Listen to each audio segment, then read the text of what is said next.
made it to 2022. This Holy is shit, exciting. how did that happen?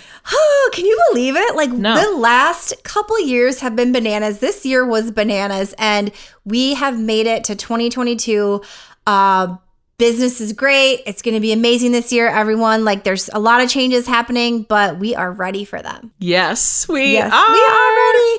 So we hope you had amazing holidays and an amazing new year, and you are like feeling that motivation to get started and kickstart your year in the right way. So today we are going to dive into how we goal set and intention set. Are you ready, Beth? Yeah, let's do this. You're listening to the Girl Get Your Face Off a Bus Bench podcast, where we invite you to check your ego at the app, grab a cup of coffee, and get ready to dive into all things real estate marketing, social media, friendship, hardship, love, money mindset, and all the things that celebrate you as a badass boss babe.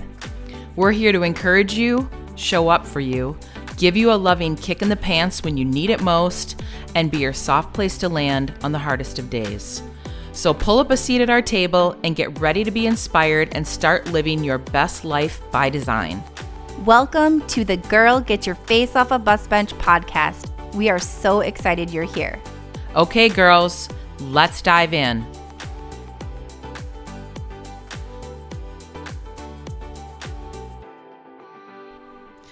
Hey, Bus Bench babes. Thanks for being here.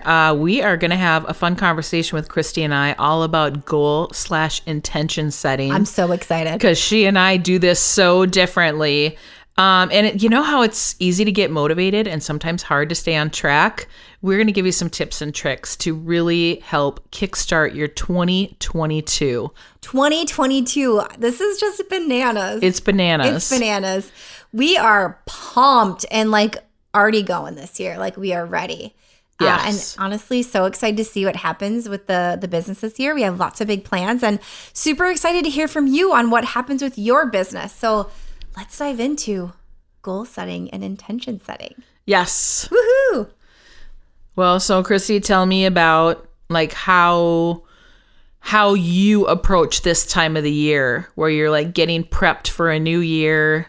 Or do you start at the end of the year prior? How did you start things in 2021? How do you come at this? Yeah, so my way is a little bit, I think, different than yours. We talked just a little bit. Like it's a little bit different than how you do it. And I think everyone kind of has their own way. So what I focus on is more intention setting. So mine kind of follows me throughout the year. And usually around like October, November, I've sort of like, as long as I've been in alignment throughout the year, and things have felt good in my business and in my personal life, I'm able to kind of make those like decisions on what I want it to feel like in the new year. So I do it much sooner than the new year. And the reason is because the holidays are they're a fun, emotional time. There's a lot of things to wrap up at the end of the year, and I don't like to feel pressure around it. So I kind of just let it naturally evolve. That's really smart. So then you're not stressing yourself out and you can actually be present during the holidays and really like soak up what the holidays are all about. Yeah, and there's so much pressure. My gosh, we're so like on this it's the most stressful time of year for a lot of people already. It is. And if you're like thinking you're gonna wake up on New Year's Day and write your goals, like cool if that works for you. For me, that just doesn't work for me. Or confession, I have done that before. I think I had fallen off the wagon by like the 15th of January. Yeah, so I've just found that this way really works for me. So what about you, Beth? I'm a little bit different in that I do set actual goals rather than intentions. And I really, I do it the year before, like in the fall, or start it like late fall. I try to get it done before the holidays so I don't have it weighing on me during the holidays. Cause I want to be more intentional and more present during the holidays. But I feel like I write more like tangible, actual goals, and they're usually pertain to like numbers or things that I want to achieve or strive for. I love that. That's really cool. So let's talk like a little bit more about approach and like how you can approach this different ways. We can share a little bit more. Yeah, there's no right or wrong answer here. Yeah, we just kind of do what works for you. Give you some ideas on how we do it. So For me, I will, that kind of the process in my head really will start naturally occurring, October, November, and I'll kind of like sit with that for a little bit. And so I don't actually goal set my intention set, like I mentioned. So I really think about what I want my life to look like. So what I think about is like what work filled me up the most, what was I most proud of, and then I also think I'll think about what served my family well. When did I like myself the most as a human, as a friend, as a wife, as a mom? That's so smart to think about it that way. Yeah, I love that. Thank you. And I think about what I want my year to look like. And I also think about the things that didn't serve me well, the things that were roadblocks, the things that I kind of like stumbled through or fought through. And were they like a lesson learned? Was it something that, helped me grow? Most likely. But was it also something where I was just like fighting something and for like the universe was not aligning for me? So that's why it was happening. So I really think about that. And then I'll kind of wait usually a little bit, like sit with that and really allow myself some time and space with it. And then come January usually, so after the new year, I don't do this like right at the new year. We enjoy the holidays. My daughter's birthday's right after the new year. So like we're kind of really full in on that and with work and everything. So usually come mid-January, I'm ready to kind of set intentions for the new year. And I usually set a word to ground myself for the year too, or a couple words. This year I chose space and it was so incredibly fitting. And then set the intentions. And I believe when I do this, it leaves space for like new things to come in. So really, honestly, it's my way of checking in with myself and like my way of seeing where like my inner self needs like a big hug and kind of going from there. That's it's really like a process for me. Where did the space show up for you in 2021? Like how did that word present itself in your life? Yeah, so I can't remember exactly. That word didn't come to me, I don't think, until the spring. Okay. Or like late winter. And I was like, what am I craving? What did I want more of? And you can really get stuck on these growing growth or goals. And for me, like that just it feels like roadblocks to me, or, you lose steam, or for me, like I don't need to see like the end exact result that's going to happen. I can see the road that's going to get us there. And like, that's where I feel good. So the space really for me was like knowing that's what I needed to allow for that to happen. And with the team evolving so much and like we brought a nanny in this year and stuff changed with Ryan at work, and we worked, on our marriage, and we finally started giving space to us as a couple. And like, I finally started giving space and time to myself. So there were so many things in our life that just needed that quiet space. And that's really why I went with it. And I love that because it's not just a business thing. It feels like it touched all areas of your life in some form or fashion. It really did. And it's a really powerful word for me. And who knows, maybe it'll go into 2022, but it was a word that served me really well. And there were times when we got really busy and it was a little bananas for a little bit. And that space like wasn't there at all. Mm-hmm. And I immediately recognized it. And I was like, okay, this is like starting to get out of alignment and stuff. So like really being able to use that to ground myself throughout the year. It's really cool. It feels really organic, like you weren't forcing things to happen. Yeah, and I have learned through life, like I spent many years of my life doing that forcing and really structured goal setting and like I need this to be successful and all that. And I'm not saying that doesn't work for some people, like it totally does. For me, it's just like if my life is not in alignment, I'm not going to perform well. Like, so in my personal life, my professional life, like I know that I believe that. Like some people think this is super woo woo, but the reality is it works. Like I'm living proof of it. So I believe like when you're in alignment in life, you'll perform the best. And when you're in alignment with like the emotional part of your life, you're not going to burn out. So these things are like super critical for me, for my family, and allow me to also be super honest with myself. And if I feel it like really quickly. So this just like, again, just kind of grounds me and sets me up for the year. It's also really fun to do a recap to like, in the fallish, early winter, do that recap to see like, okay, what felt good, what didn't, and then sit with it for a little bit, have the holidays, and then January, February, like, okay, now what do I really want this to look like, and move on from there. How does that word come to you generally? Like when a new year happens and a new word presents itself? It just does. Like, I'll think about it, like space. Yeah, like what I ask myself. No, not like that. No, it's that space. I will like it'll just come to me because of like what do I need? What do I really need as a human being right now? And I kind of think about that. I don't think like, what does my work need? What does my daughter need? What does my husband need? What do I need as a whole? And that's really cool. It just kind of comes. Yeah. And it's way more organic than what I'm imagining in my overthinking brain. Yeah, no, really, honestly. Oh, I thought you were kidding. No.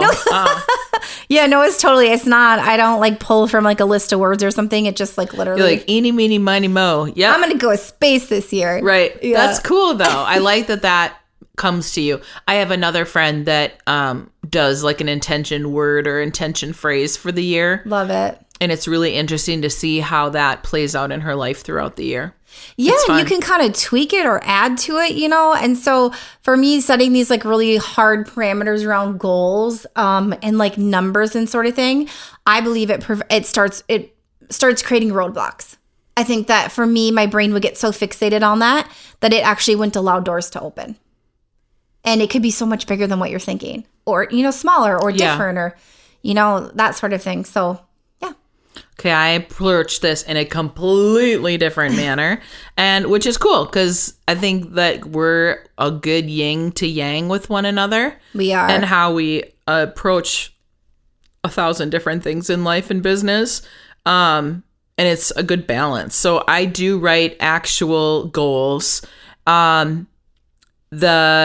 The example that Tom Ferry always uses, and it's like stuck with me, like it's seared into my brain, is the insurance commercial. I want to say it's a Geico commercial. So this guy's cleaning his garage, and when he's cleaning his garage, he finds a one of those like lanterns, like where you can rub it and Genie is gonna give you a wish. Yeah. And so a Genie pops out and says, "I will grant whatever wish you want." And he's like, "Oh, really?" And the guy's like, "I want $1 million and a million deer pop up in his front yard." And so Tom Ferry always says, like, really, your goals, like if it's not like an actual legitimate, tangible, like measurable goal, it's really just a wish at that point. So that has really stuck with me over the years. And then I had a life coach years ago that said to write yourself a letter and write it from the perspective that you're reading the letter at the end of the year. So for 2022, I would be reading a letter that I had theoretically written to myself, let's say December of 2022. Oh my gosh, I love this idea so much. And I'm writing the letter saying like, "Dear Beth, like I am so proud of you for kicking ass and achieving all of your goals. Like you hired X amount of new agents for the team and you achieved this and like you moved your body and you felt good and you did this and this." And you're writing basically like a love letter to yourself, telling yourself how proud you are that you achieved your goals that year. I love it. Way to put that into the universe, too. And How then do you revisit it at the end of the year. How do you not lose it? Well, like I've just written them and saved it in my computer. Oh, super smart. Okay. Yeah. And then you just save it in a special folder. And then you go back in December and read it. And you're like, holy shit. Are you excited to read yours? Yeah, because I used to be very vigilant about doing it. And I've kind of gotten off track the last couple of years. And so I really feel like I'm going to do that again this year. It was so fun to go back and revisit it because sometimes, like, as you grow and change and evolve as a person and as a businesswoman and as a wife, sometimes stuff that you thought was so important putting on your goal list is just completely irrelevant in December. You're like, totally. Why did I even give two shits about this? Totally. So, and I'm also really a visual person. So, like, once my goals are determined, I put them up on my mirror in my bathroom. I laminate them and put them up. So then every single day when I'm getting ready or blow drying my hair, flat ironing my hair, I read my goals and revisit them. I love that board that you have up. It's pretty. Yeah. It's really pretty. Yeah. And then I have a framed one behind my door that's more about like women empowerment that has like all the clippings from the magazines. So I was looking at that and I'm like, oh, maybe I should update that. And it still feels super aligned and super relevant. And it's, about like being mindful of your time. I think one of the biggest things I struggle with is time management. So like protecting your time, because I'm the only one that's in charge of that. Yeah. If I let someone come and like rob me of my time, then I have to work when I don't want to be working. Yeah. That type of thing. So I'm keeping that up. And you are so generous with your time, Beth. That's really still feels super, super aligned and super spot on. Love that. And then I'm really good about like mid-year, like revisiting things. So like in June, if I'm feeling like, okay, we are just like literally kicking ass here on these goals and these numbers, then we're going to beef up the goal. And if we're not feeling, there's no point in setting myself up for total failure, right? Like that's stupid. Yeah. That's just going to like crush my spirit. So then we'll dumb the goals down if we need to, which is what we did this year. Do you goals? This last year. Yeah. 2021. Yeah, this year was a lot. I mean, it just was so much growth and change. Like it was incredible. And I had nothing to compare numbers off of. No. So we were sort of plucking goals and stuff from the air. Yeah. And we didn't hit our number. But where we ended the year at 2021, I'm so proud of it. Yeah. I'm super proud of it. It's been an incredible year. Oh, I'm going to get emotional here. So I have a question. Do you then do a separate, so you're talking like team and like work, do you do a separate personal goal list? Yeah, or is that so combined? they usually get combined. Okay. But so I do a really pretty in-depth business planning and strategizing for things that I want to do for the business through my Tom Ferry coaching. Okay. And then I'll compile the agent's numbers into my numbers. So then we have like a full picture of what we want the team numbers to look like. Because I'm not going to dictate what those numbers should be for an agent on the team. If someone wants to sell 20 houses or if someone wants to sell 40 houses, who am I? Like if somebody only wants to sell 20 houses and I think they have more ability than that, we're going to have some conversations about it, but I'm not going to force you to do that if you want to have better work-life balance or whatever. Yeah, you're going to throw them totally out of alignment and that's going to just create a mess. Yeah. No, so we do talk about those numbers like from a team standpoint. And then I also put all my personal stuff in there because those two are really different and separate. They're different and they're so important that they work together. Yeah. So yeah, I do it totally different than you, but it works. Yeah, and there's so many different ways to approach it. So I need to like feel super good in alignment, and it's not that I don't think about things, right? Like or dream big or like, oh, this would be nice or that kind of thing. It's just for me, I just as I go, things generally will they'll come. They'll fall into place if you're in alignment. They'll fall into right? place and if I'm working hard and I like all the pieces are in place, they come in. Yeah. So yeah, that's my jam this year again, I think. Yeah, it's so like what I feel like is always really hard when you're talking about goal and intention setting is like everybody starts strong at the beginning of the year, generally speaking.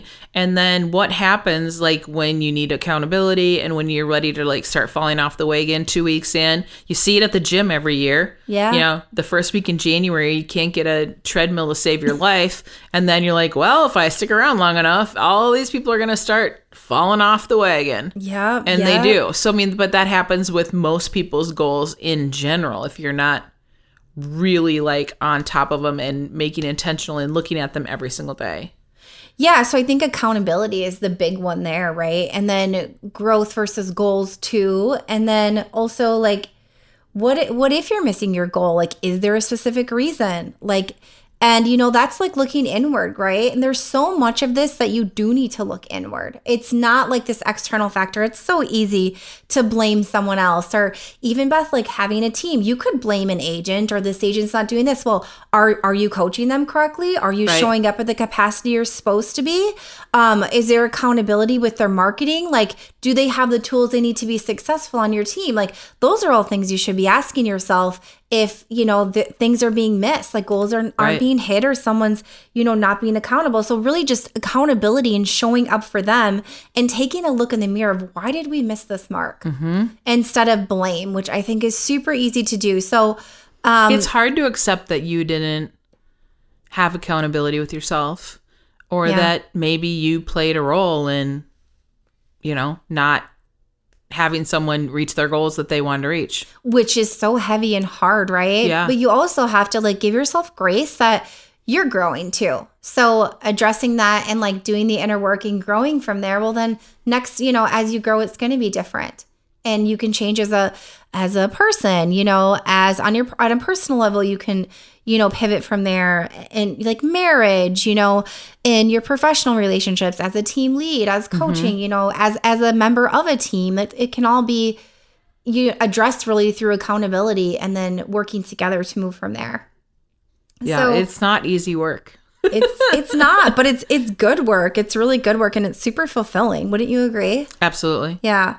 Yeah. So when you let's chat a little bit about setting like specific goals, right? So like that whole like I want to make $100,000 thing, right? Like we hear so many people are that fixated. 6-figure numbers. People are fixated on it, right? And I'm not saying make 600, make $1 million. Like I'm not saying don't make at least that, but like for some reason when we get started, like the 6-figure has become this thing, and there's so much marketing around it. Make 6 figures this year, or how I broke 100,000, or all this crap. And I think that what this is doing is it's creating mindset blocks around this.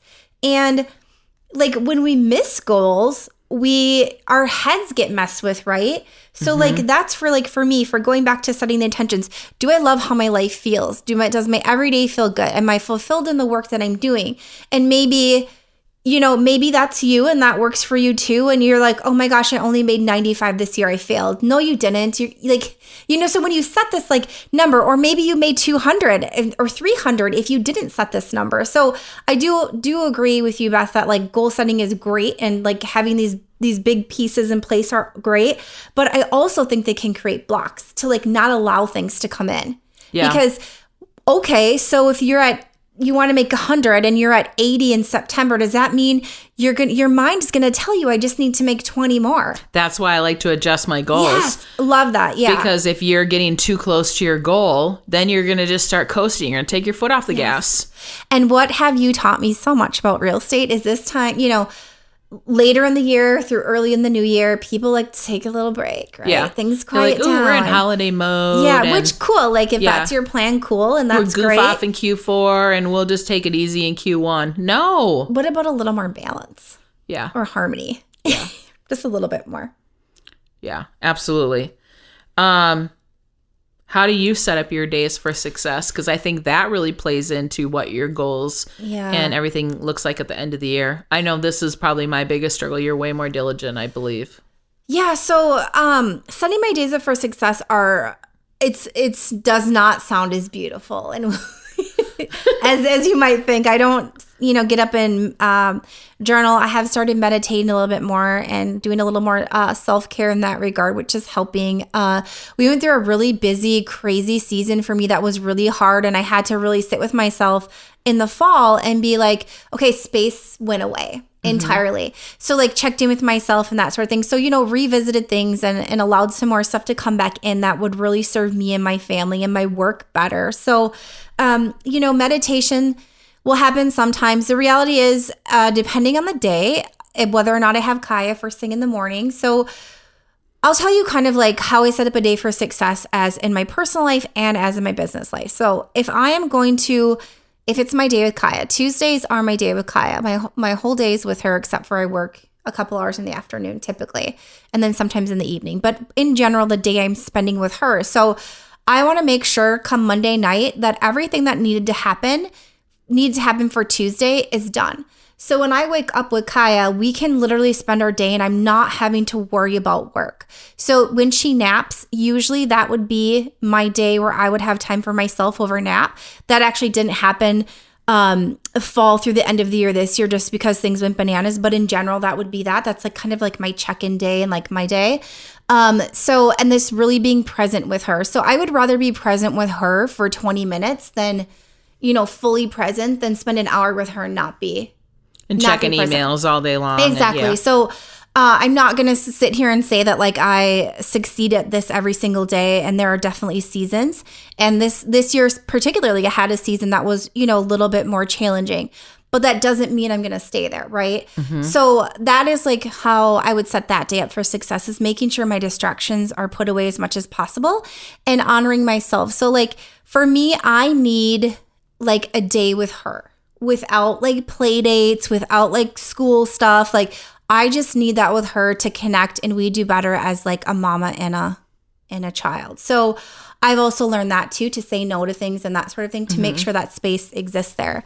Now for a day, like it's my gangbuster work days.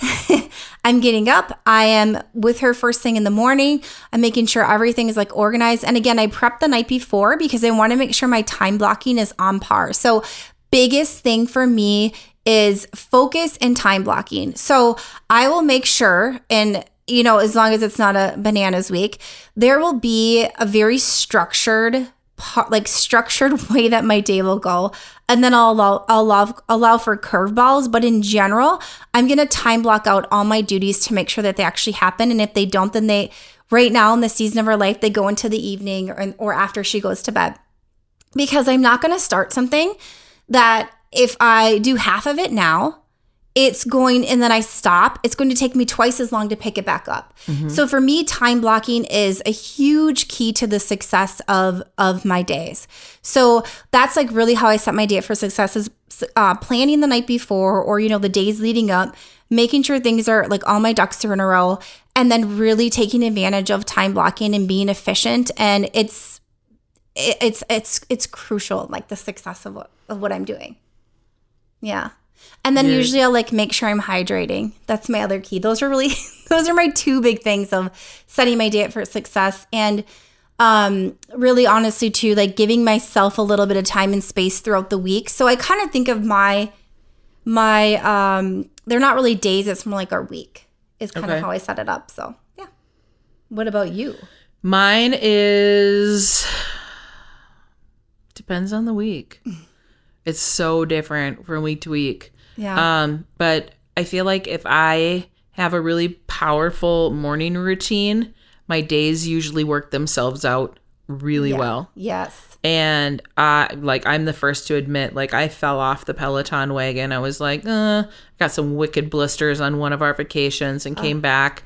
And then I'm like, it was just so easy. And I was so good. I was doing like 4 to 5 days a week. And it was just so easy to come back and just be like, whatever.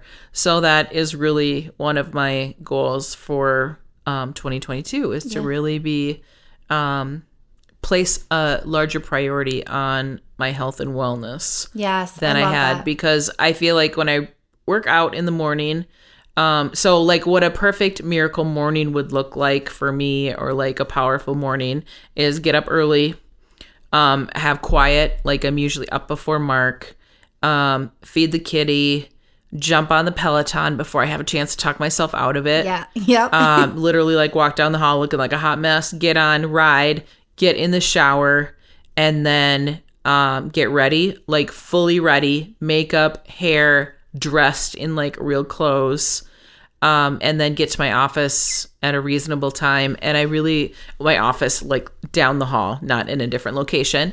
And then I will do gratitude journaling, and I like to read a book of some sort. I have a whole bunch of books in my office that I'm always like reading chapters here and there.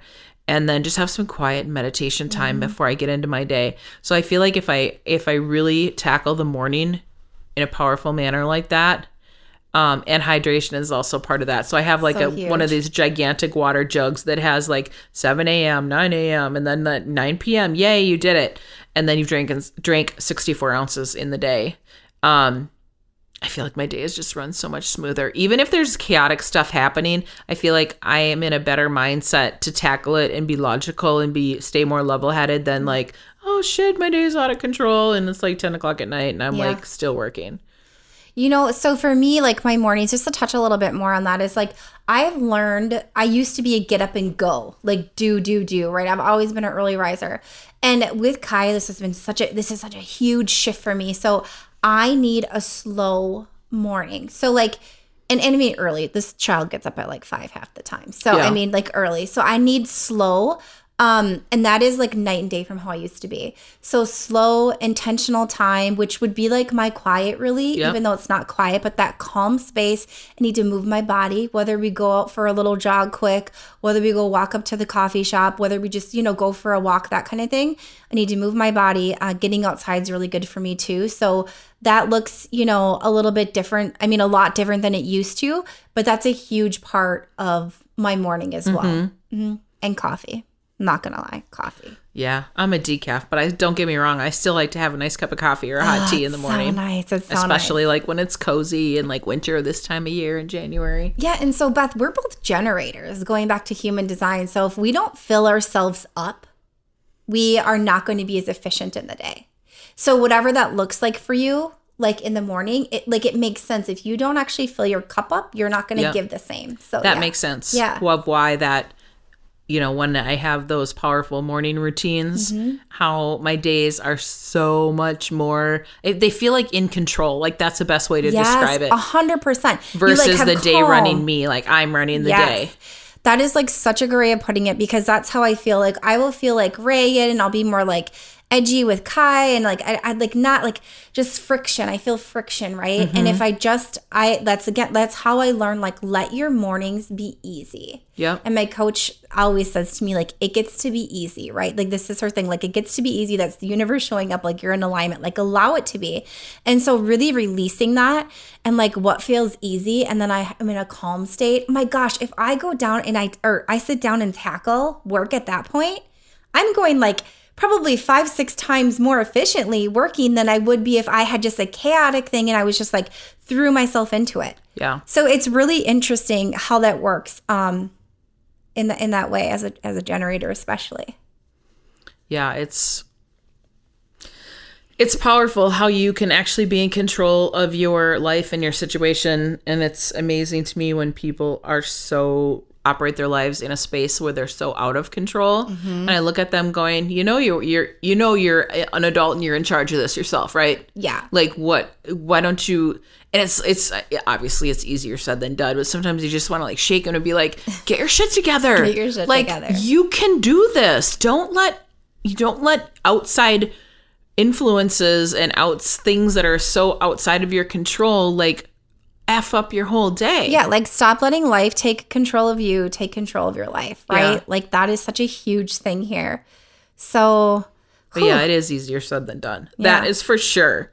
So let's chat goals for this year, and like let's do 3 actionable items on how to kind of get in the right space to do this, to actually write your goals down or write your intentions down and really think them through. So, 3 months in, you're not like, what the hell was I thinking? Like, and you're, screaming at yourself because you've missed all of them. Yeah. All right. I'll take number 1. Okay. I would say like meditate, go for a walk, like get out of your head, because your head can be your a really scary mind. place to be, right? Write down your perfect day, and then write until you just literally can't write anymore. Ooh, this is such a powerful exercise. So I revisit this several times a year. Ryan's done it. Beth, have you done it? You've done it, right? Too? Yes. Yeah. So this is so powerful because when you just allow yourself to keep writing and like don't let the shoulds come in, I should stop now or whatever, you just like keep going. It's incredible what shows up. Yeah. Your perfect day. And we don't just mean your work day, what you want it to look like. Like what do you actually like, what does your perfect day look like? Work doesn't even have to be in that day. It can just be your perfect day. And then what's the next part of it? Well, so then like the little, 1A, the caveat to it would be like, when in your previous year did you feel like your best self? And that could be in business, with your family, your personal life.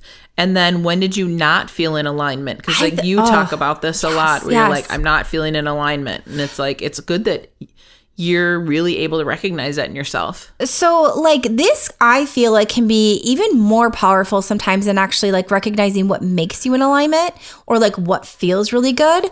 Because sometimes you're like, I'm just not sure. But okay, well, what doesn't feel good, right? Yeah, people can usually determine what doesn't feel good. Yeah, because our bodies like are conditioned to like sometimes the good we don't really fully embody or like see that way. So sometimes recognizing what's not working or like what didn't feel good, when did you not feel like your best self, is easier. Yeah. Yeah. So second way is what are different areas in my life that I want to see growth, both professionally and personally. So not just like I want to make, multiple six figures this year. I want to, lose 50 pounds or, that sort of thing. Like different areas in my life where I want to see growth. So like, where am I at right now? And where do I want to see that growth personally and professionally is huge. It could be something as simple as like, I really would love to, read 10 books or like a book a month, maybe a book for pleasure or a book for business. I set a goal a handful of years ago that I was trying to like get myself to get more engaged in reading business books. So I'm like, I'll read a business book, then a pleasure book. And then what I was finding is that the business books were like boring me to death. And so I wouldn't read any of them, but then I never got to read. No, I think how it was is that I was just only going to read business books for a year. And I never really finished any of them because I would get so like disenchanted with them. And what I was really figured out at the end of that year is like I was almost punishing myself and not giving myself permission to do pleasure reading, We're which so is good what at punishing ourselves. I really love to do. Yeah. And so then the next year I did 1 for 1. Like I would do 1 business, 1 pleasure, and I would just go back and forth. And then I ended up reading way more books of all genres because I gave myself like a reward instead of punishing myself and saying, sorry, Beth, this year you're only going to be like learning based. And then there was like no time for something that I actually enjoyed was to like, I would take all these business books on vacation and I wouldn't take like a good smutty beach book to read, which was so stupid. I was totally being a masochist to myself. I'm like, why am I doing this? This is terrible. I'm stealing joy right now from myself for no reason. Yeah, nobody's doing this to me. Like I'm doing this to myself. I'm punishing myself. I also, something to mention here too, is when we talk about both personally and professionally is, look, like we're all doing inner work, or we all need to be. It's like a constant work in progress, right? So like if it's something inner, like that you want to see growth in, like that's important. Like write that down. Yeah. Like things can feel good. Things can feel easier. Things can have flow. Like, so that's something too, where like really checking in with yourself, not just like business and not just like what you would deem as like personal life, like you're actually inside, like your inner work too. That's huge. Yeah. Well, number 3, write down your goals or intentions for the year. And this is personal, professional, and inner work. And then have an accountability check-in with yourself.